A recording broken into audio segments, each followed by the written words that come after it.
Hi, YouTube channel. Welcome back to another video.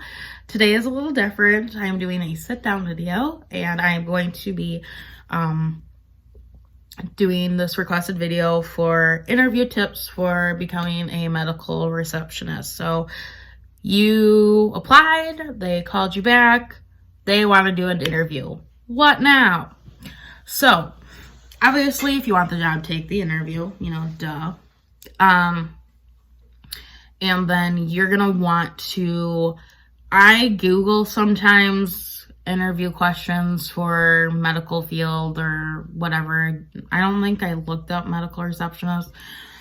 I just looked up interview questions. Depending on how many, this is my second take at this video. Depending on how many interviews you've already gone through in life, you definitely want to have questions ready. Even if you have gone through a lot of interviews and you think, I already know what they're going to ask me, you're not going to know. Granted, they will stump you on like one or two questions. But yeah, so it's definitely just being prepared.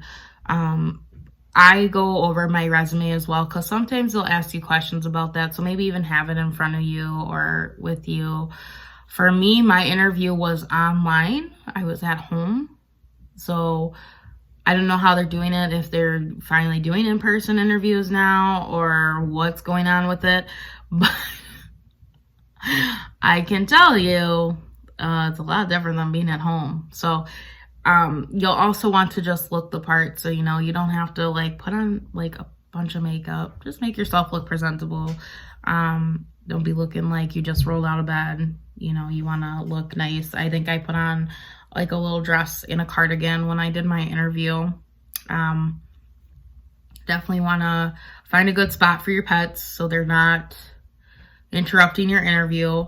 Because my dog and my cat like to chase each other around the house, and I was like, I don't need this. So yeah, so I had to put them in like a separate room to try to keep them from causing chaos during my interview.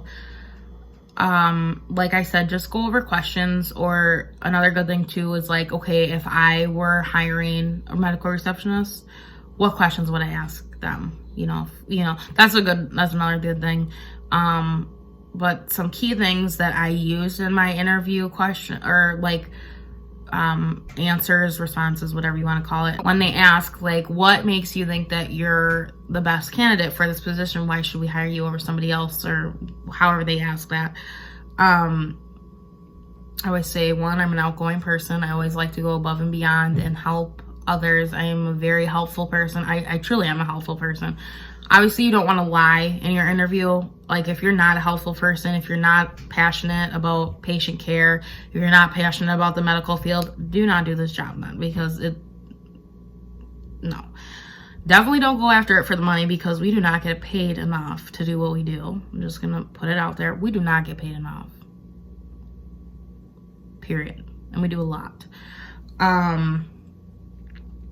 So I, would say I'm outgoing. I'm very helpful. I've been in medical field pretty much ever since I graduated high school. I think even through high school, I would consider lifeguard being a big part of pretty much medical. You need to learn to do CPR and like help people, like, and they have a bloody nose or whatever, you have to know what to do. So, yeah, pretty much my whole life so far, I've been involved in helping. And so I'm very passionate about that. I like to help. I love patient care. I'm a college student going for a nursing degree. Make some jokes too. It doesn't have to be all serious. Also, sorry, my neighbors are going crazy right now on the stairs behind me. But yeah, so, definitely it's okay to crack some jokes and make people laugh. I know I did sometimes. It was a little nerve-wracking too, because usually you're just used to interviewing with one person. I had to interview with two in the same room. So that was a little intimidating, because it was like, oh, okay, hi, but it was not very stressful at all. And I think I made maintain fairly calm. You know, you obviously don't want to be like dripping sweat, like freaking out, because, you know, the worst thing that could happen is that you just don't get it. Shake it off. Go reapply sometime, you know, like you can still reapply and see, you know. Another good tip is being the first voice, first face that a patient sees when they walk in to come and register or check in for their appointment. So you never know what these patients are coming in for. Our clinic turned into a walk-in now, like urgent care. So we get, you know, broken bones, COVID symptoms, you know, so people are mainly freaking out, you know, they're worried, they're not knowing what's going to happen. So I always, like, that's what I said I want to be like the reassurance that they need, that everything's going to be okay. I want to make them feel like at ease and like they know where to go before that appointment, and just kind of help them, you know, not be as nervous, you know. So obviously I'm not gonna be, you know, stuck up and rude or short, you know. Like, I want to like take the time and help them, you know, get whatever they need to feel like assured and everything. So that was one big one. Also wanting to advance in your career. That's a huge thing for any place. You know, that's what I said. I said I just really would like to advance in a career. I love medical field, so I think this would be a great step for me to get in here. I don't know what's in my hair. Fuzzy. I think that would be a great step for me to get into the medical field even more and see more and be able to get a lot of that patient interaction, and also put my college education, what I do have, to use. I want to be able to, you know, excel and, you know, really be there for the patient. So it sounds kind of cheesy and cliche, but yeah, pretty much. God, I can't stop yawning. You know, pretty much that kind of stuff. So like I said, if you're not that person and you like all the stuff I'm saying is like, you're like, oh, really? Do not do this job. Because it ain't gonna go away. It's always gonna be there all day, every day. That is what we do. So, you know, it's important that, you know, you really understand that. So, yeah.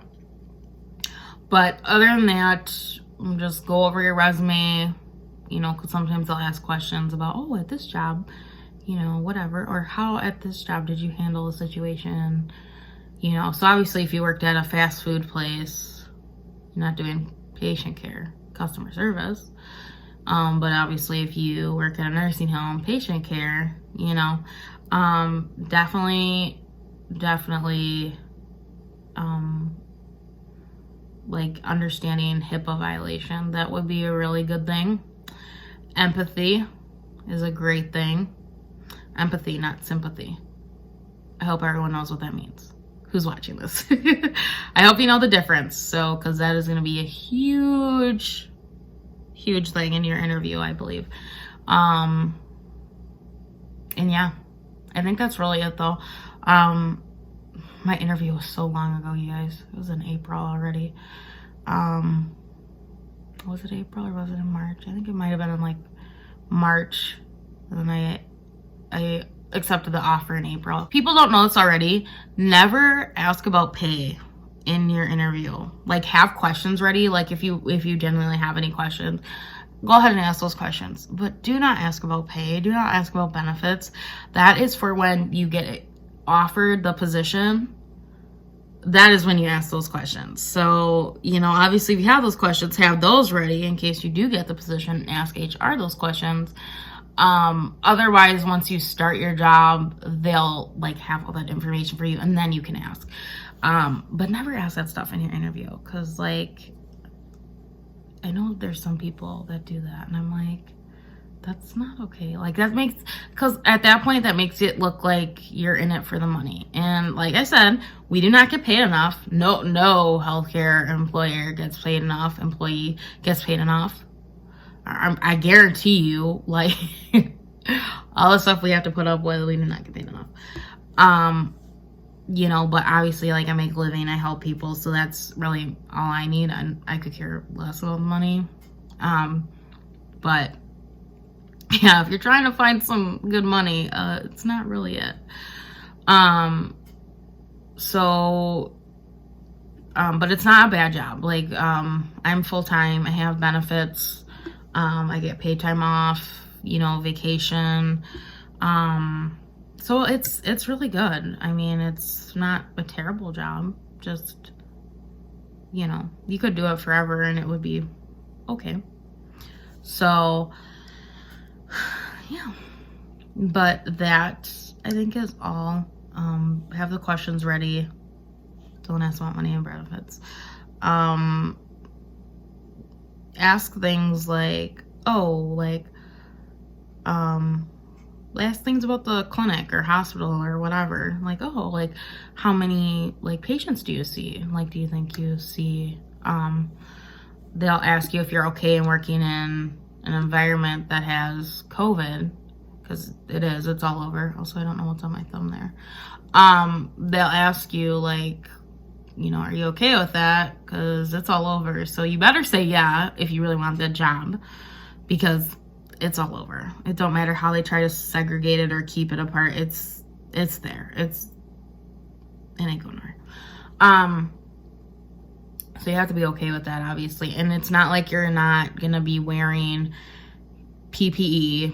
I'm trying to think of what it's called. Personal protective equipment, whatever it is. So like masks, face shields, N95 masks, gowns, gloves, which receptionists, we really don't need to unless you're working someplace where you need to go into a patient's room or something. So like, I don't know how they do it for emergency room when, like, they go in to finish registering, because I only work with walk-in and clinic. So I personally don't know how that works, but you'll be given like the proper PPE that you need. So yeah. So obviously being okay to work in that kind of environment, being able to work in a stressful environment, being able to multitask. Those are good ones too to use. And if that, like, if this stuff isn't true for you, don't say it's not true, because, you know, you're going to have to answer phone calls. You're going to have to help patients. Phones are ringing off the wall or whatever because we're just so busy. You're going to have, like, a huge line of patients. You're going to have people calling you trying to register patients. You're going to have people calling you trying to schedule appointment or whatever they're trying to do. You'll have patients come up and schedule appointments even though you have, like, a line full of patients that need to get checked in for their appointment or walk-in. So, you know, it can be stressful, and you need to learn how to multitask and be able to handle it appropriately. Like, you're not just going to, like, freak out. You just get through it, you know, so. It's no pressure though. Like, I feel like I make it sound bad, but it's not bad. It's just the truth of, like, what happens, because it does. And there's nothing that anyone's gonna do about it besides you and your coworkers, you know. So make sure you're good to work with others, because you're gonna have to work with others. Unless you want to check them in all by yourself, you're just not gonna. You might have a day where you do have to work by yourself, and let me tell you,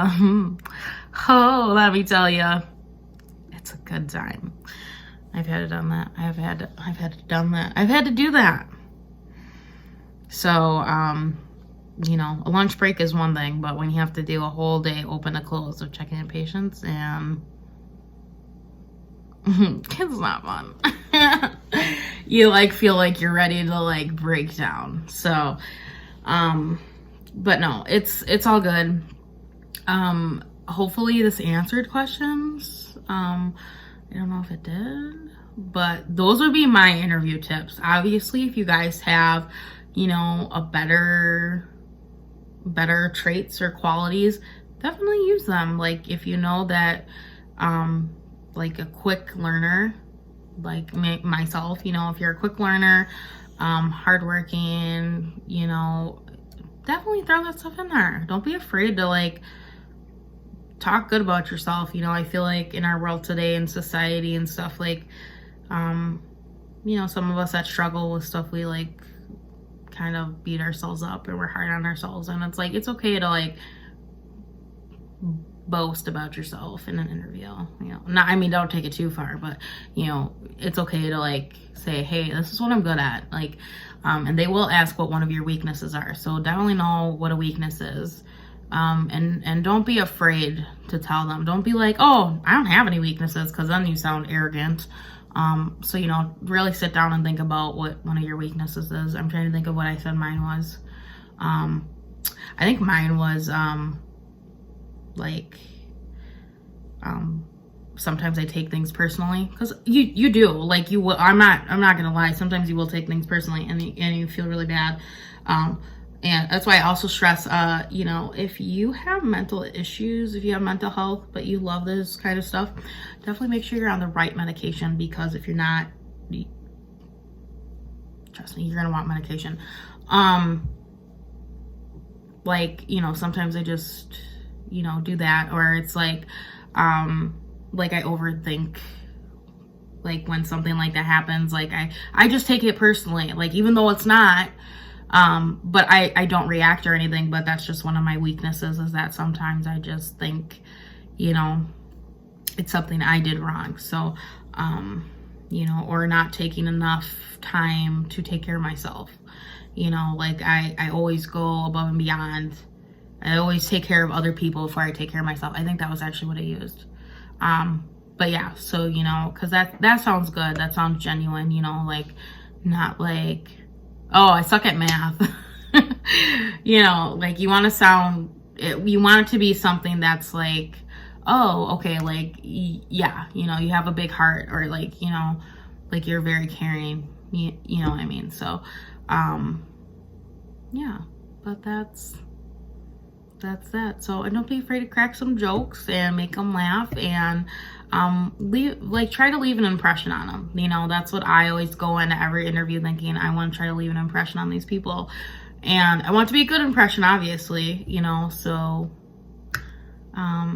yeah, so that's all I have for you guys. So hopefully that answered some of your questions. Like I say, if you guys have any questions, or there's anything else, other content you want on medical receptionists, go ahead and leave comments down below. Let me know. I'll try to get in some more videos. I'll try to find a routine. I'm still trying to find a routine, so, you know, bear with me. But, you know, definitely just let me know what you guys want. If there's any other fellow medical receptionists watching this, hello, happy holidays. It's been a blast. So I feel like everyone's just trying to like cram stuff in before the holidays, like with patients and stuff. We've been so busy at the one clinic. I've just been like, good Lord. But yeah, so any other content you want, I would like to try to get content besides medical receptionists. I feel like this has become like a medical receptionist vlog. I've been trying to do that though, because I feel like there's not so many out there, because it's hard with HIPAA. You can't record stuff, you can't show stuff.